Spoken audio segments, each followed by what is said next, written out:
Hello everybody. So today I'm going to show you a very quick and easy way to make borracho beans.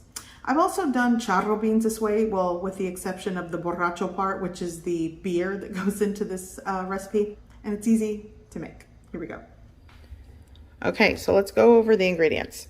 So here I have 29 ounce can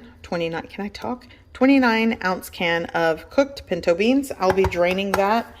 I have some beer. Okay, I'm going to be using about 6 slices of bacon chopped. Instead of fresh cilantro, I'm going for the dried cilantro that I have here. And instead of using the tomato, jalapeno, garlic, and onion that I like to dice and saute, just for today, I'm going to use a salsa that has all of those things in it. Because for those of you that watch my channel know, I love to rummage through my disaster fridge and just pull out things that I can use in a recipe. So that's what I'm doing today. I'm just gonna substitute this salsa for those fresh ingredients. But definitely if you're making this at home or wanna try it, go for the fresh ingredients. I do that as well.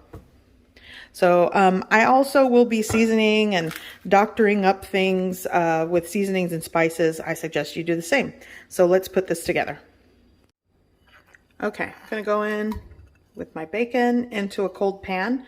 I had a commenter put, you could also add a little bit of water that helps to render out a lot more of the fat in the bacon, but I just typically go with a cold pan. Now I'm gonna turn this on. Okay, and I'm just gonna break this apart, cook it, render out as much fat as possible, and then I'll just take it out of the pot, set it aside. And I am gonna use a little bit of the rendered bacon grease or the bacon fat, but the rest I'll just store it later for later use. I like to save my bacon fat. Okay, so while the bacon is cooking, I wanted to mention a couple of things. This is definitely a very quick and easy version, especially since we're using canned pinto beans. But depending on who you ask in my family, that'll determine what you are putting into your beans, whether it's charro or borracho.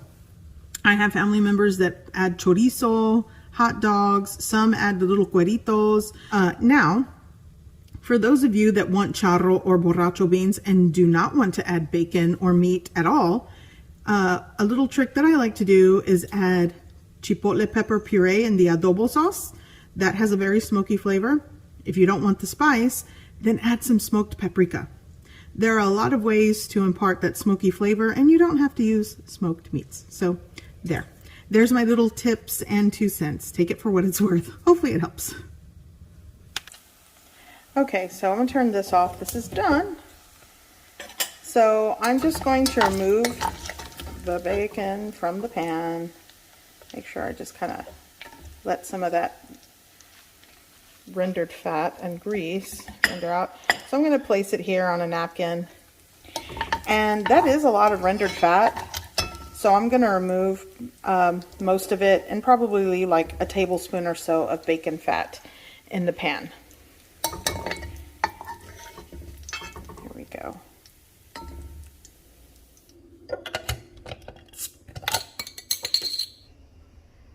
Okay, so I've got a lot of the things I'm going to be using.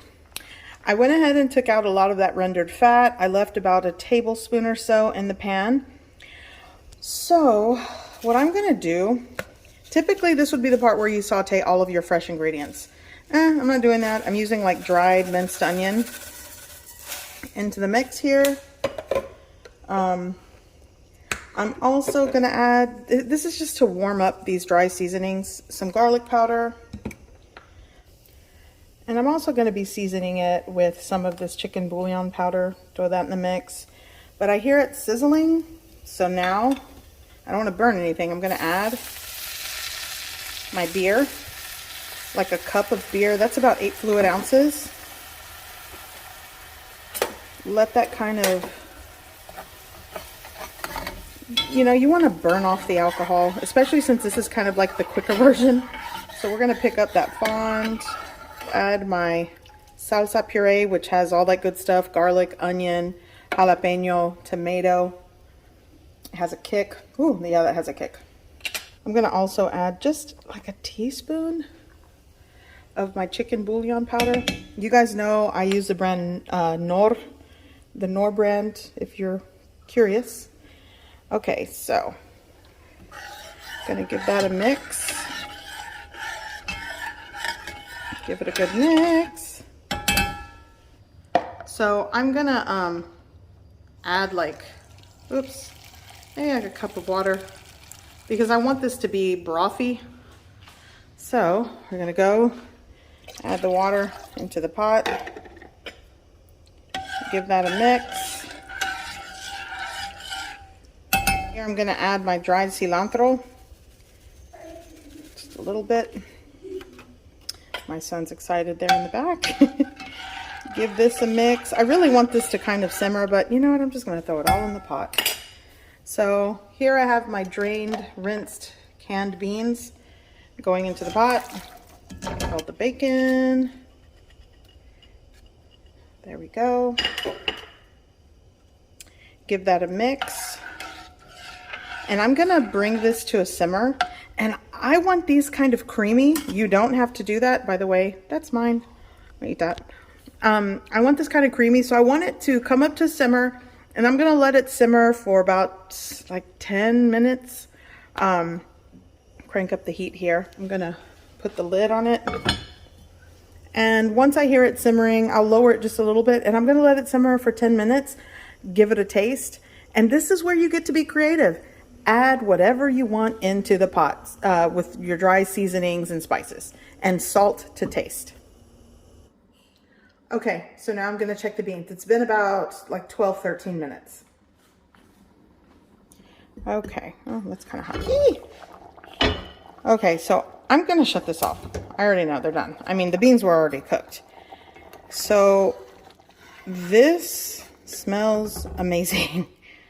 And you know, I used salsa, but if you're using the, sauteed Roma tomato, onion, jalapeno, and garlic, you saute it in that bacon grease and all that, it will be less liquidy. But I added like 3/4 of a cup of like salsa I had left over. So you might need to adjust maybe the water, or if you're using strictly chicken broth, those are things that you'll have to adjust. But this, oh, it's gonna be good. Okay, so I'm gonna get a small bowl. Okay, so I'm going to try the beans. I'm probably gonna make some fideo. Some dry fideo, like a drier fideo with the beans, the soupy beans, and maybe some cheese quesadillas. I'm gonna get some of this broth. And that'll be a meal. That's like an easy, budget-friendly meal. Okay. I like it a little brothy. Oh, it's gonna be good. I hope you give this recipe a try. I hope you like it, and thanks for watching.